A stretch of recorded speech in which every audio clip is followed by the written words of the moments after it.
নবনিযুক্ত মাননীয় প্রধানমন্ত্রীর শপথ পাঠ পরিচালনা করার জন্য রাষ্ট্রপতি মহোদয়কে বিনীত অনুরোধ জানাচ্ছি।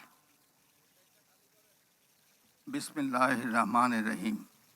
বিসমিল্লাহির রহমানির রহিম। আমি সশ্রদ্ধ চিত্তে তারেক রহমান সশস্ত্র চিত্রে শপথ করিতেছি যে আমি আইন অনুযায়ী সরকারের প্রধানমন্ত্রী পদের কর্তব্য বিশ্বস্ততার সহিত পালন করিব।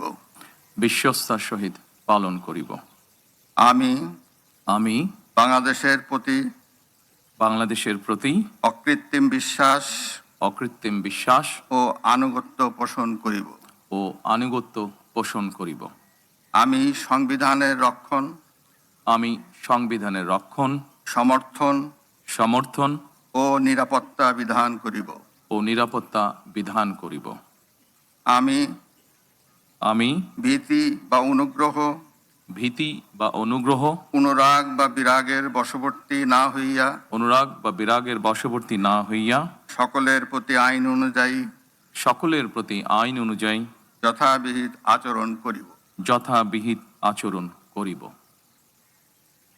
এবার মাননীয় প্রধানমন্ত্রীর গোপনীয়তার শপথ পাঠ পরিচালনা করার জন্য রাষ্ট্রপতি মহোদয়কে বিনীত অনুরোধ জানাচ্ছি।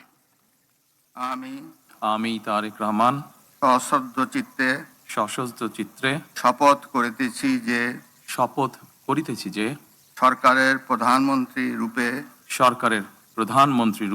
যে সকল বিষয় আমার বিবেচনার জন্য আনিত হইবে বা যে সকল বিষয় আমি অবগত হইব তাহা প্রধানমন্ত্রী রূপে যথাযথভাবে আমার কর্তব্য পালনের প্রয়োজন ব্যতীত প্রত্যক্ষ বা পরোক্ষভাবে কোনো ব্যক্তিকে জ্ঞাপন করিব না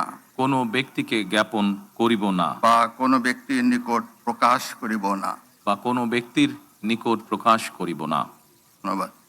ধন্যবাদ। মাননীয় প্রধানমন্ত্রীকে পদের শপথ ও গোপনীয়তার শপথ স্বাক্ষর করার জন্য এবং স্বাক্ষর শেষে নির্ধারিত আসন গ্রহণ করার জন্য বিনীত অনুরোধ জানাচ্ছি।